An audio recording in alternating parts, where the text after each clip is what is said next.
Hi everyone, I'm Anita Sharma. You're watching AnewZ live from Baku. Here's what's making news right now. United Nations warns of territory violations and grave risks in Syria. Police raid the South Korean president's office while protests continue outside Parliament. British farmers fight a new inheritance tax.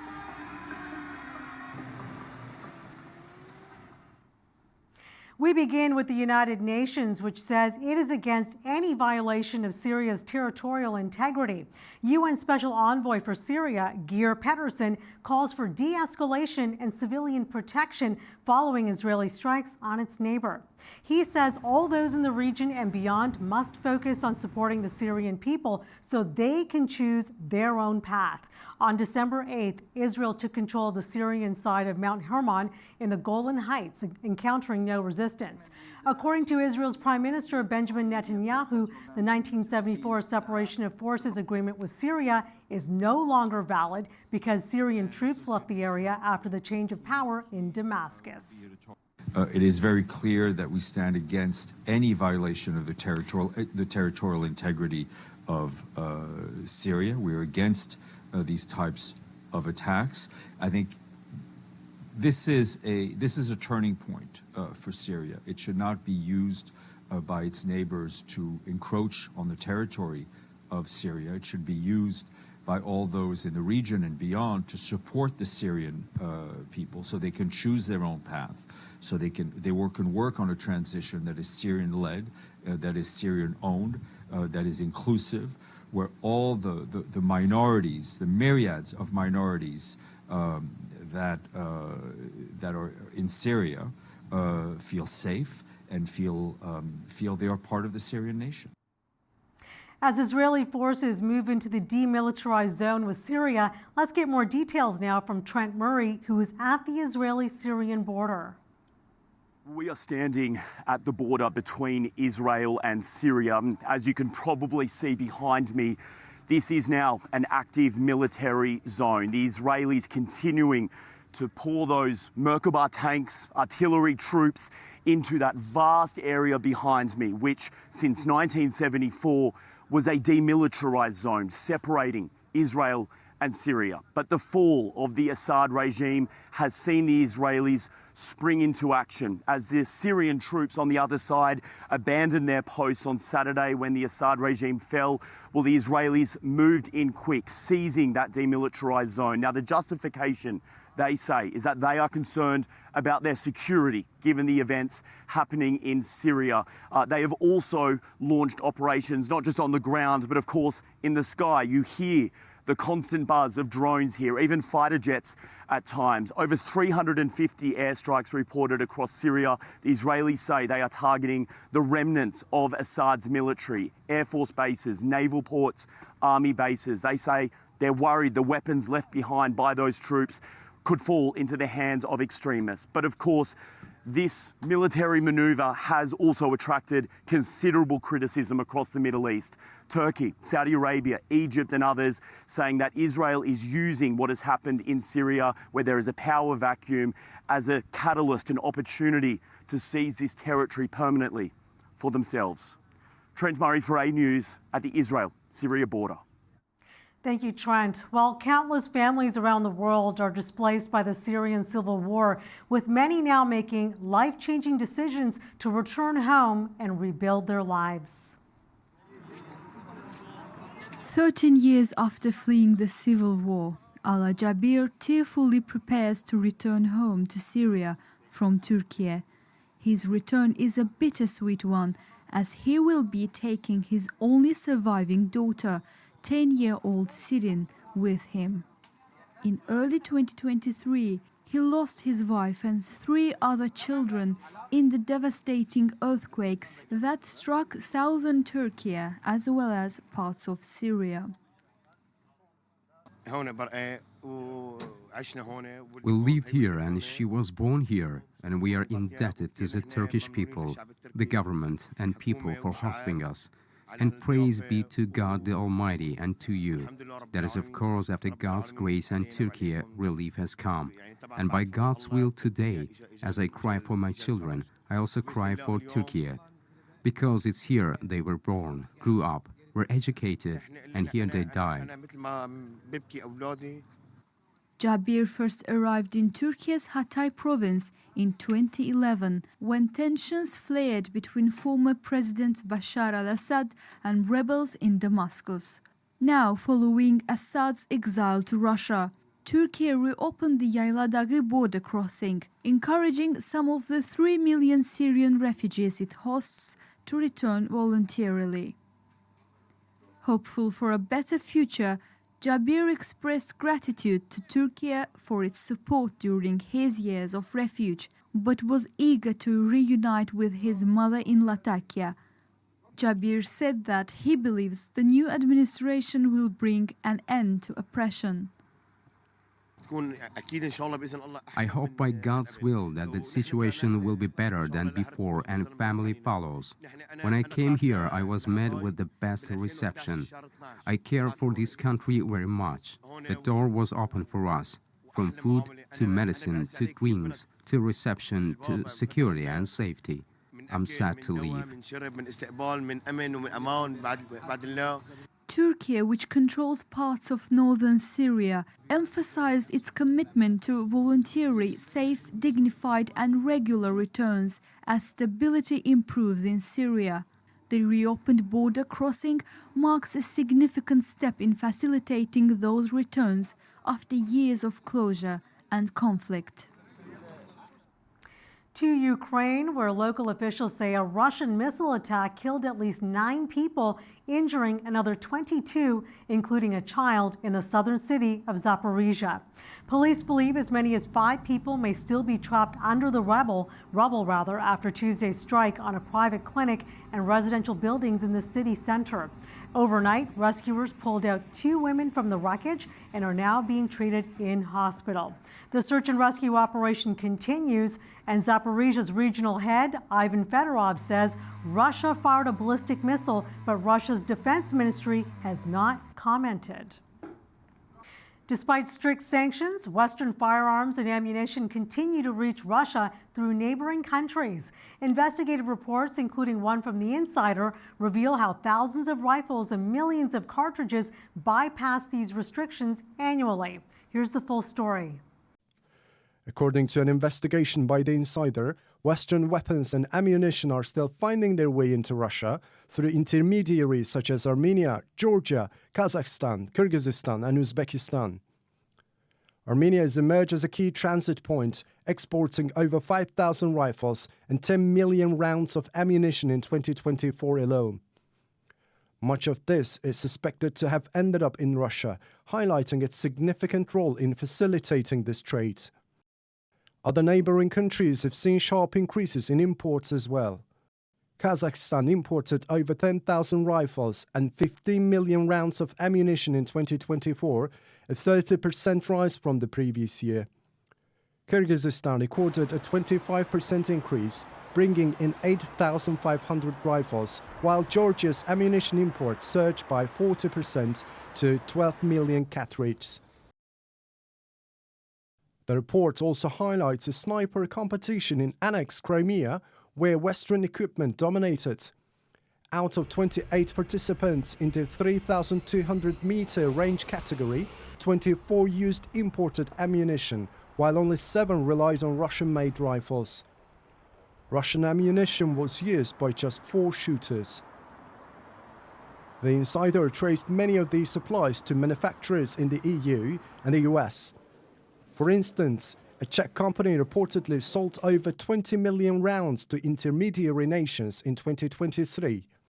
These findings reveal critical gaps in the sanctions regime, allowing arms transfers through third-party countries. The war in Gaza has now forced a food crisis. Basic supplies like flour are running low. Displaced Palestinians struggle to secure food as prices soar and food distribution networks collapse. In Gaza, with food resources becoming increasingly scarce and many unable to prepare meals at home, violent incidents have broken out.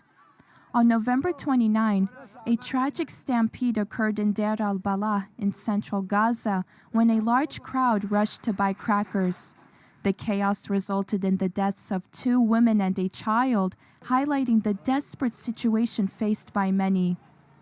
In Khan Yunis, southern Gaza, people, including 70-year-old displaced Palestinian Nabil Bassioni, have waited for hours at food shops to buy some crackers. I've been standing here for more than 3 hours, but I still haven't bought any crackers. I can only go back to my children with nothing. The shortage has forced many food stalls in southern Gaza to close, and prices have surged dramatically, with crackers now costing nearly 32 times more than before the recent conflict. Qatar resumes mediation efforts for a ceasefire in Gaza, its goal to secure a truce and a possible hostage exchange. Qatar's involvement in mediating a ceasefire in Gaza has gained renewed momentum, with the country actively engaging in discussions with relevant parties. According to Majid bin Mohammed al-Ansari, a spokesman for Qatar's foreign ministry, recent developments have shown some positive factors that could help advance negotiations. However, while the atmosphere surrounding the talks is more favorable, al-Ansari emphasized that these positive signs do not guarantee that a resolution will be reached. We do believe that it's not useful to say that pressure should be on one party, not the other. We need to pressure both parties into an agreement. Qatar has suspended its mediation efforts in November, citing the lack of seriousness from both Hamas and Israel in their discussions over a ceasefire and hostage release. The Israeli Prime Minister arrived at a Tel Aviv court for the second day of his corruption trial. Benjamin Netanyahu faces serious allegations of bribery, fraud, and 3 different corruption cases. Netanyahu took to the witness stand for the first time Tuesday. His testimony comes at a time when Israel is engaged in the war in Gaza and also dealing with a potential new threat in the region, including Syria. He is the first Israeli Prime Minister to face criminal charges while in office. In South Korea, police tried to raid the president's office as part of a wider investigation into his controversial declaration of martial law, but it seems they could not enter the main building. Officials have escalated efforts after Yoon Suk-yeol's short-lived martial law imposition sparked outrage and demands for his resignation.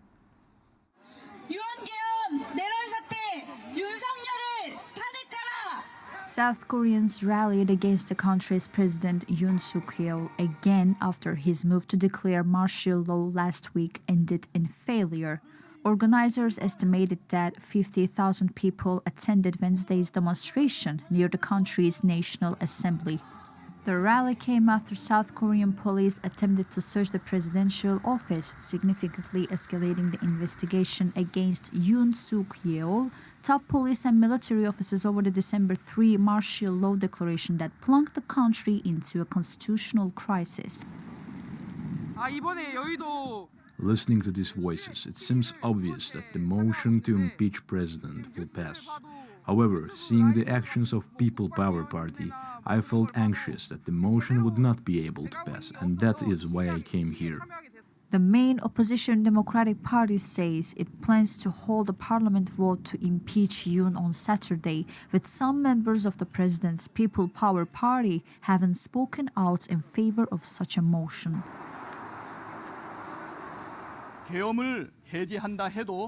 Even if martial law is lifted, it cannot avoid treason charges. It was clearly revealed to the entire nation that President Yoon could no longer run the country normally.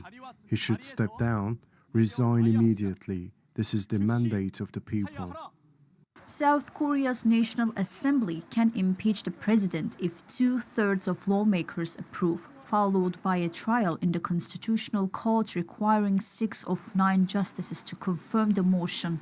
Yoon's party holds 108 seats in the 300-member legislature. The police raid marks a significant escalation in the investigation against Yoon Suk-yeol and senior officials involved in the martial law declaration. British farmers took to the streets of London, bringing their tractors to the heart of Westminster. Their message was clear: a new inheritance tax threatens to destroy family farms and undermine the nation's food production.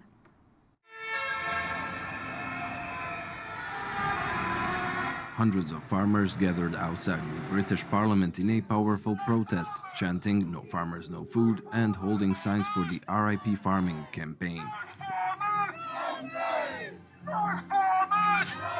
Organizers report that 500 farmers are participating, with a slow tractor procession around Westminster.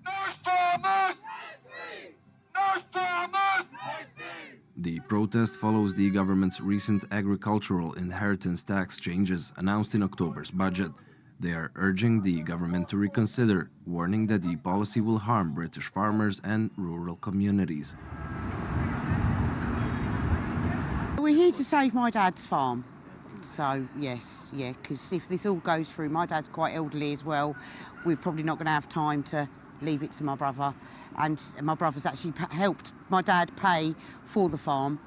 So, yeah, no, it's and not... we've all worked on it all our lives. We all our work lives, on and the our farm. children. Yeah. And we want something for the future. Yeah. It's not really about the inheritance tax for me. It's more about the fact that for the last God knows how many years, they've been making it harder and harder for us to farm.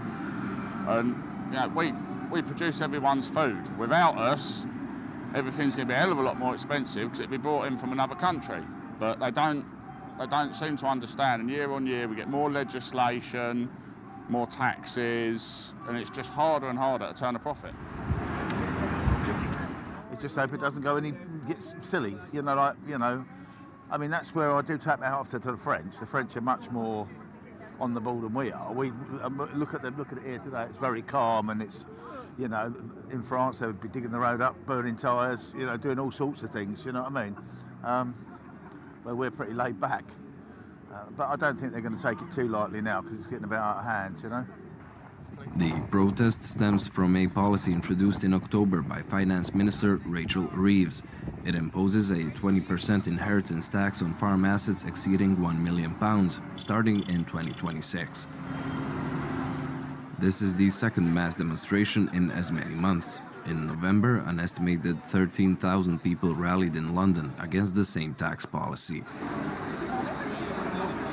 Despite the rising protests, the Labour government stands firm, with Environment Minister Steve Reid highlighting rural support schemes and food security efforts. After 5 days of searching, police finally detained the suspect who allegedly murdered United Health CEO Brian Thompson in Manhattan, New York. Luigi Mangione now faces extradition to New York in a trial that could take quite some time. Luigi Mangione is challenging the attempt to extradite him to New York, meaning a legal process is beginning which could take weeks. He tussled with police officers briefly outside court before facing those extradition charges. He shouted to the crowds of media waiting for him, saying it's completely out of touch and an insult to the intelligence of the American people and the lived experience. The 26-year-old has been charged with the murder of Brian Thompson, a healthcare executive, in Manhattan a week ago. The suspect evaded police for 5 days until Mangione was spotted in a McDonald's by an employee in Pennsylvania on Monday. His lawyer said outside court on Tuesday, if you're an American, you believe in the American criminal justice system. You've got to presume him to be innocent, and none of us would want anything other than that if we were in his shoes. So I'm glad he has some support. Well, while the murder of a healthcare CEO has been widely condemned, many people, especially online, have also expressed sympathy, even support for Mangione, including his apparent condemnation of the healthcare industry. He had a manifesto to that effect on him when he was arrested, and the words "deny, defend, depose" were written on the bullet casings found at the scene of the crime. Well, those are words associated with criticism of insurance companies who don't pay for potentially life-saving healthcare in the US, putting profit above care. Well, merchandise with related slogans have also popped up on sites like Amazon, Etsy and TikTok. Well, while conversations swirl in the outside world, Mangione remains inside in detention, denied bail. He was found with money and fake IDs on him, making him a flight risk. Caroline Malone for AnewZ, Washington. Still in the U.S., a fast-moving wildfire near Los Angeles, California, threatens homes and forces some residents in Malibu to evacuate. The wildfire has also knocked out power and closed roads in the beach community. A wildfire driven by strong winds ignited northwest of Los Angeles, prompting evacuations in parts of Malibu as it threatened homes, disrupted power, and closed roads in the coastal area. Known as the Franklin Fire, the blaze expanded rapidly overnight in steep mountainous terrain. It spread south across the Pacific Coast Highway, endangering the scenic city of about 10,000 residents. The fire remains uncontained and has destroyed a few homes, but caused no injuries or fatalities, according to Los Angeles County Fire Chief.